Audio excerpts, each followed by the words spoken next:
Score ചെയ്യുക എന്ന് പറഞ്ഞാൽ എന്താണെന്നറിയോ? സ്കോർ എന്ന് പറഞ്ഞാൽ ഈ എക്സാമിനൊക്കെ സ്കോർ ചെയ്യുക, ഈ സ്കോർഡ് ഫോർ ആൻ എക്സാം അല്ല. അതായത് ഈ കഞ്ചാവൊക്കെ പോലത്തെ ലഹരി വസ്തുക്കളില്ലേ, അത് സംഘടിപ്പിക്കുന്നതിന്, അത് വാങ്ങുന്നതിന് കുട്ടികൾ ഉപയോഗിക്കുന്ന കോഡ് വാക്കാണ് സ്കോർ ചെയ്യുക എന്നുള്ളത്. അപ്പൊ ഈ ലഹരി സംബന്ധമായിട്ട് കുട്ടികൾ ഉപയോഗിക്കുന്ന ഇതുപോലത്തെ കുറേ കോഡ് വാക്കുകളുണ്ട്. അതിനെ പറ്റിയിട്ട് പഠിക്കാനാണ് ശരിക്കും പറഞ്ഞ ഇന്നത്തെ ക്ലാസ്. അപ്പൊ ലൈൻ ഇടുക എന്ന് പറഞ്ഞാൽ എന്താണെന്ന് അറിയോ?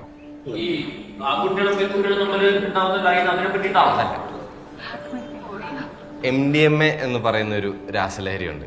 അപ്പോൾ അത് ഉപയോഗിക്കുന്നതിനുള്ള ഒരു കോഡ് വാക്കാണ് ലൈൻ ഇടുക എന്ന് പറയുന്നത്. ഈ ജോയിന്റ് അടിക്കുക, സ്റ്റിക്ക് അടിക്കുക, അതൊക്കെ എന്താണെന്ന് അറിയാമല്ലോ അല്ലേ?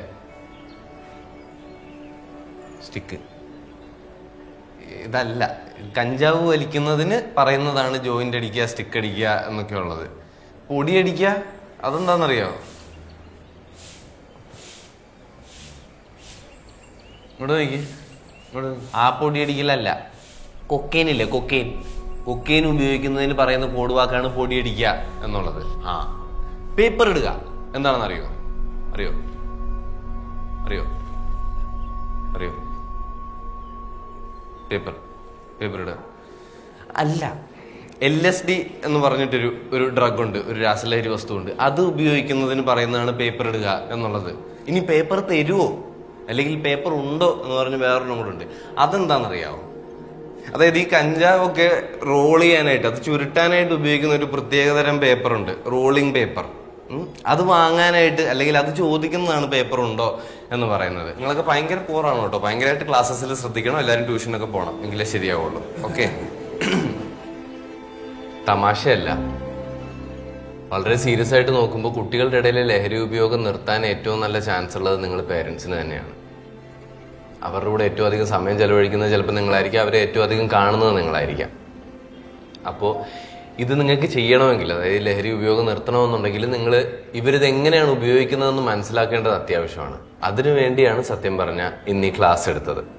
നിങ്ങൾ പ്രധാനമായിട്ടും ശ്രദ്ധിക്കേണ്ട ഒരു കാര്യമുണ്ട്, കുട്ടികളുടെ സാമ്പത്തിക ഇടപാടുകൾ.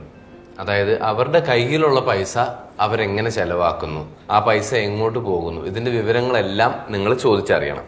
അതായത് ഇപ്പോ കോമൺ ആയിട്ട് വിപണിയിലുള്ള കുറച്ച് ഡ്രഗ്സിന്റെ ഒക്കെ പ്രൈസസ് ആണ്. ഓക്കെ, ഇത് കുട്ടികൾ തന്നെ പോയി വാങ്ങണമെന്നില്ല, അവർ ചിലപ്പോൾ ഒരു ഗ്രൂപ്പായിട്ട് ഷെയർ ഇട്ടിട്ടൊക്കെ ആയിരിക്കും ഇത് വാങ്ങുന്നത്. അപ്പൊ അവരുടെ കയ്യിലുള്ള പൈസ എങ്ങനെ ചെലവഴിക്കുന്നു എന്നുള്ളത് നിങ്ങൾക്ക് കൃത്യമായിട്ട് അറിയാമെങ്കിൽ നിങ്ങൾക്ക് ഇത് കുറച്ചും കൂടി നന്നായിട്ട് ട്രാക്ക് ചെയ്യാൻ പറ്റും. ഇനി അവർ ലഹരി ഉപയോഗിച്ചിട്ടുണ്ടോ എന്ന് നിങ്ങൾക്ക് എങ്ങനെ മനസ്സിലാക്കാം? ഇപ്പൊ കഞ്ചാവ് ഉപയോഗിച്ചിട്ടുണ്ടെങ്കിൽ സ്വാഭാവികമായിട്ടും കണ്ടുവരുന്ന സിംറ്റംസ് എന്ന് പറയുന്നത് കണ്ണൊക്കെ ചെറുതായിട്ട് ചുവന്നിട്ടുണ്ടാവും, മൊത്തത്തിലൊരു ഉറക്കം തൂങ്ങലുണ്ടാവും, ഒരു ക്ഷീണം ഉണ്ടാവും, പതിവിലധികം ഭക്ഷണം കഴിച്ചേക്കാം, അല്ലെങ്കിൽ അമിതമായിട്ട് ചിരിക്കുന്നുണ്ടാവും. ഇങ്ങനെയുള്ള സിംറ്റംസ് ഒക്കെയാണ് പൊതുവായിട്ട് കണ്ടുവരുന്നത്. മറ്റ് ലഹരി പദാർത്ഥങ്ങൾക്കൊക്കെ കുറച്ചും കൂടെ അവർ എനർജറ്റിക് ആയിട്ട് നിൽക്കും. ഇവർക്ക് ഉറക്കമൊന്നും വേണ്ട, അല്ലെ അവരുടെ വാക്കിൽ തന്നെ പറഞ്ഞാൽ അവർ ഫുൾ ഓൺ ആയിട്ടായിരിക്കും നിൽക്കുന്നത്. ഇതെല്ലാം ഇന്നിവിടെ വന്ന് പറഞ്ഞതുകൊണ്ട് എല്ലാ സമയവും നിങ്ങൾ എല്ലാ കുട്ടികളെയും സംശയത്തോടെ നോക്കരുത്. ഓക്കെ, ഇനി അഥവാ നിങ്ങളുടെ കുട്ടികൾ ലഹരി ഉപയോഗിച്ചിട്ടുണ്ട് എന്ന് നിങ്ങൾക്ക് മനസ്സിലാവുകയാണെങ്കിൽ നിങ്ങൾ എന്താ ചെയ്യുക? അതിനെ ചൊല്ലി നിങ്ങൾ അവരുമായിട്ട് തർക്കിക്കുവോ, ശിക്ഷിക്കുവോ, അല്ലെങ്കിൽ വീട്ടിൽ വലിയൊരു അടിയും ബഹളവും ഉണ്ടാക്കുവോ? ഇതൊന്നുമല്ല ചെയ്യേണ്ടത്. ഇതിന് പരിഹാരം നിങ്ങൾ ഒറ്റയ്ക്ക് കണ്ടുപിടിക്കണമെന്നില്ല. 14405 ഒരു ഹെൽപ്പ് ലൈൻ നമ്പറാണ്. ഇതിലേക്ക് വിളിച്ചാൽ നിങ്ങളുടെ കുട്ടികൾക്ക് ലഹരിയിൽ നിന്ന് പിന്മാറാനായിട്ടുള്ള സഹായം മുഴുവൻ നിങ്ങൾക്ക് ഈ ഹെൽപ്പ് ലൈൻ നമ്പറിൽ നിന്ന് കിട്ടും. ലഹരിക്കെതിരായിട്ട് നമുക്ക് എല്ലാവർക്കും ഒറ്റക്കെട്ടായിട്ട് നിൽക്കാം, ഫൈറ്റ് ചെയ്യാം. Okay, class dismissed.